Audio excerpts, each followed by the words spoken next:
Hey guys, I want to talk about something. Bushido Blade. That's what I want to talk about. We all know that Bushido Blade did not survive the 1990s. We all know it was a two-hit wonder.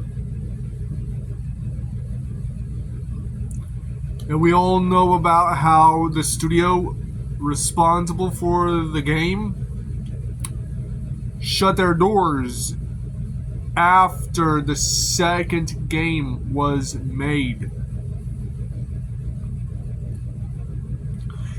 And we have no confirmation of Bushido Blade 3 because that game never happened. Bushido Blade 3 never happened. Why? Simple. We have Final Fantasy getting popular. We have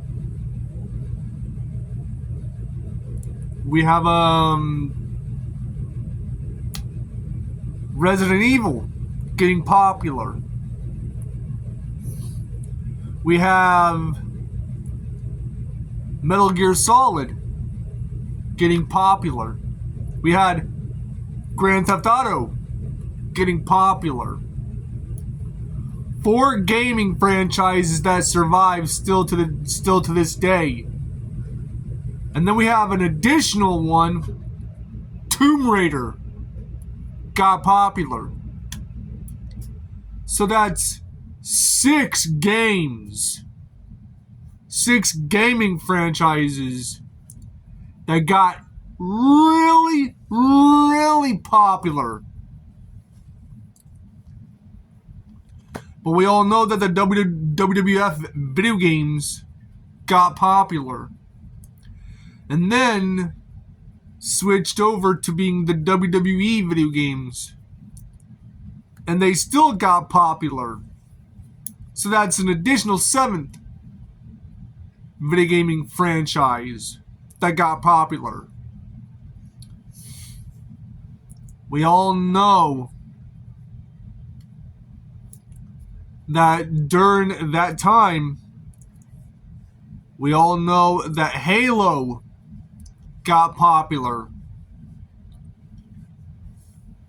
Going from the arcadic type of gaming to 3D era of video gaming. And we all know that Bushido Blade was a flash in the pan. Pac-Man and Pac-Woman were 2 games that were popular at the time. But they also were a flash in the pan. The lesbian Spider Queen video game, flash in the pan. And Dig Dug, a flash in the pan. We all know that this is true. And we all know that even at the time, in the early to mid 2000s, modern games at the time, like a Midnight Club, very popular.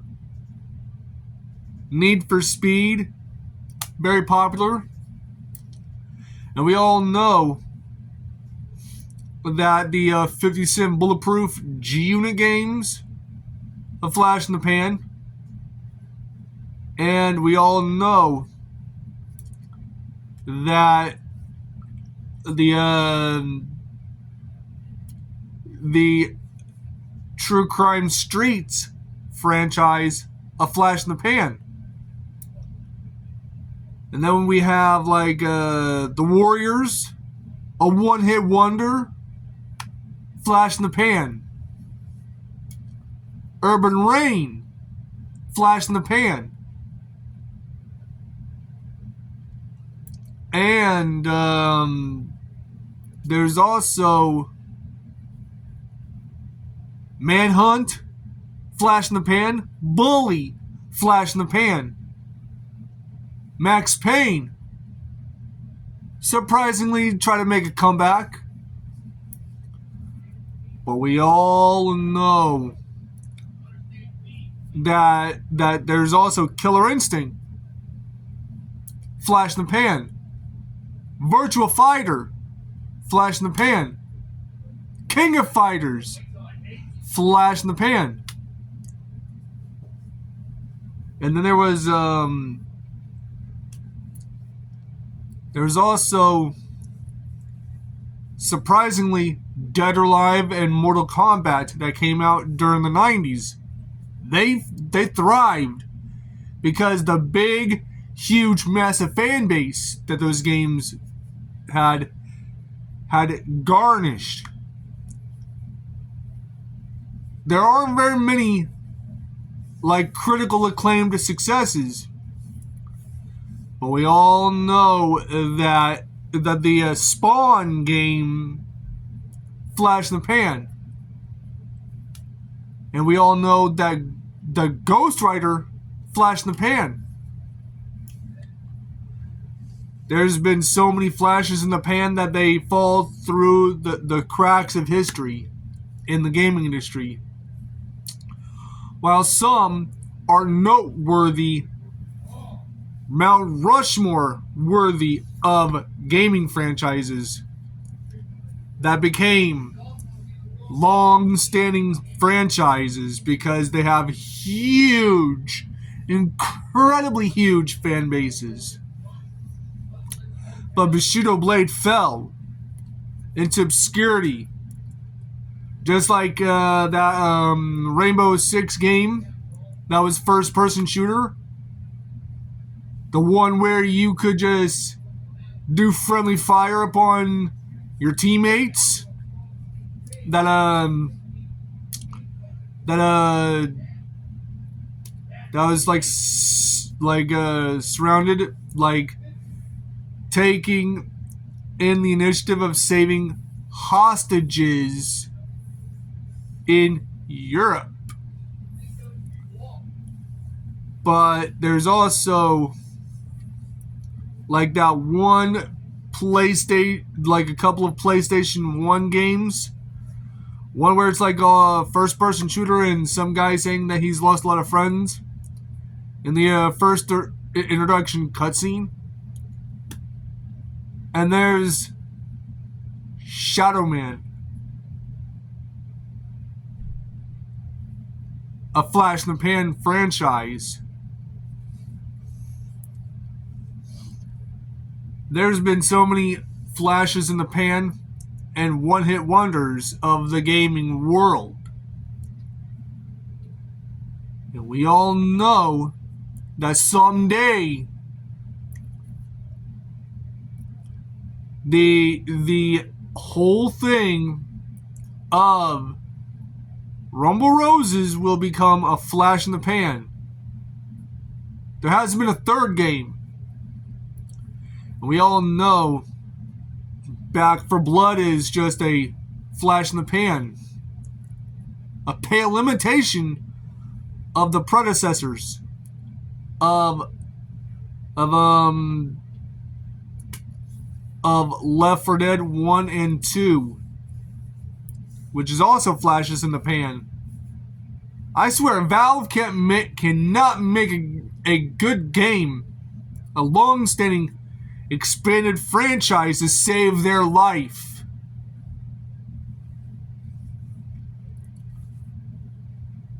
But yet, Bushido Blade.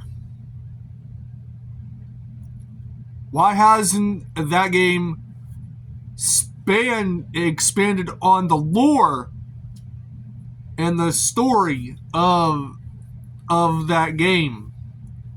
Why hasn't the developers wound up making a game that would be great additions to that series? But no, they closed their studio down after the second game. After the second game, they closed their studio down. And we all know that there's so many success stories in the gaming industry, and so many flashes in the pan and one-hit wonders in games that just fell through the cracks into hardcore obscurity that has been from the minds of those who laid their eyes on the game, played it a little bit, but it was not memorable. It's been blotted out of people's minds for years.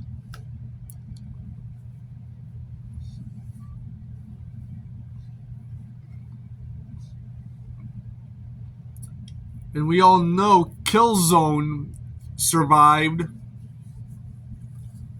Luckily, because of Killzone Shadowfall being their last game. And we all know that Saints Row was big, because in the mid-2000s, that game came out.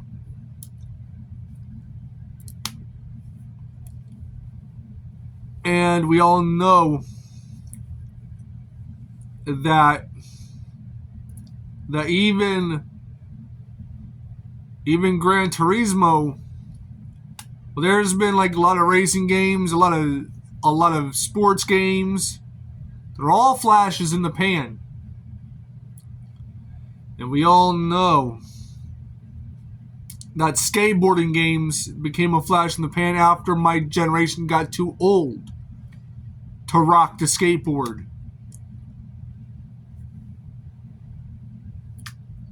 And we all know that there was like so many games that been flashes in the pan. And we all know this for a fact. We all know this for a fact. That Bushido Blade is a flash in the pan. And it was like, what, 20 years? 20 or 30 and a half years out of date. We all know that if Bushido Blade had have made sequel after sequel after sequel at every single year in the 1990s, and then made sequel after sequel after sequel after sequel in the 2000s, they would have survived. The studio would have survived if they would have just pumped out sequel after sequel every single year. Nailing the PlayStation 1 demographic, nailing the PlayStation 2 demographic, nailing the Xbox demographic, and nailing the Nintendo GameCube demographic, and nailing the Xbox 360 demographic. But no, they restricted themselves on the PlayStation 1.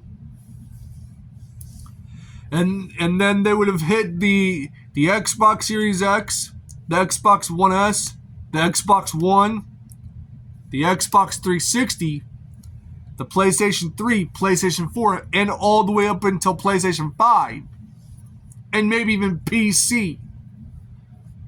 Would have hit all like platforms, gaming platforms. Would have platform hopped. and even got on mobile devices if they would have just stayed the course and not closed their studio down.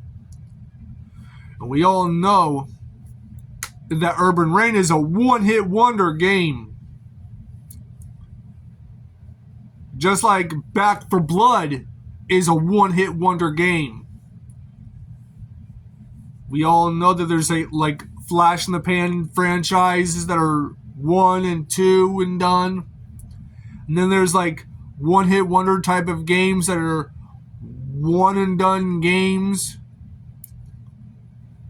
Like Bully and Manhunt are both flash in the pan and one-hit wonder.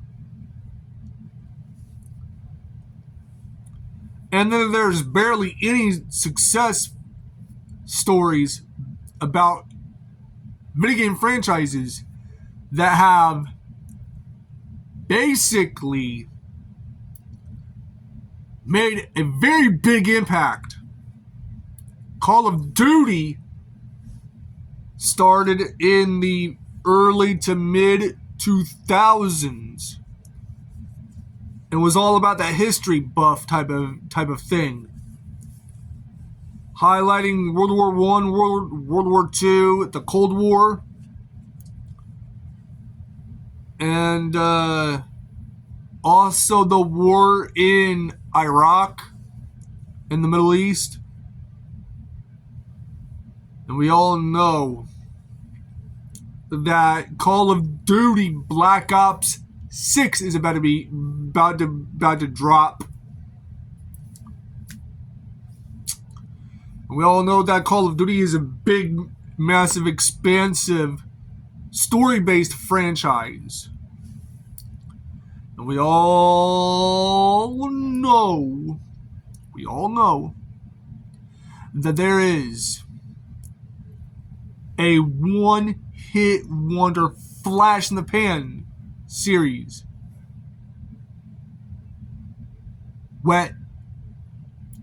A flash in the pan that is a one-hit wonder. But we all know that the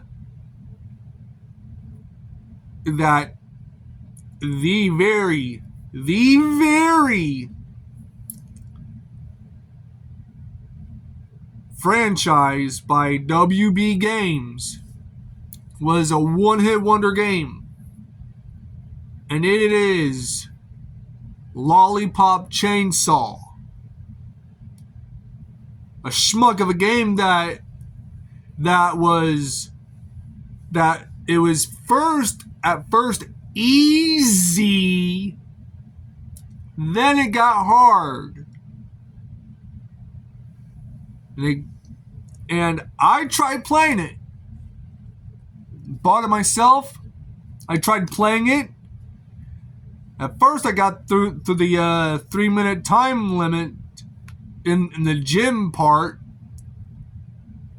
But I wound up trying to do it again, and it was hard to get past it. And that's a one-hit wonder game that should have been finally fine-tuned to where you don't get bogged down by uncommon crap. We all know that Dead Rising flopped and is floundered, hemorrhaging a fan base. But Bushido Blade hemorrhaged a fan base a long time ago, about 20 years, maybe 30 and a half years back then. We need to make Bushido Blade 3 to bring that game back from the grave. I'm just saying.